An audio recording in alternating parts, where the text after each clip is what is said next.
Okay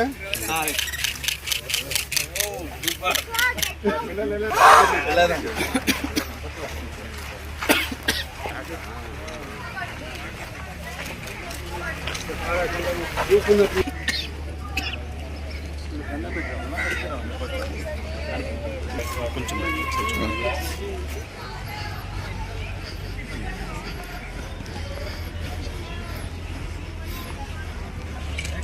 ఇప్పుడు లెఫ్ట్కి రైట్కి చేసిన విధంగానే ఒక 30 టైమ్స్ లెఫ్ట్కి రైట్కి చేద్దాం.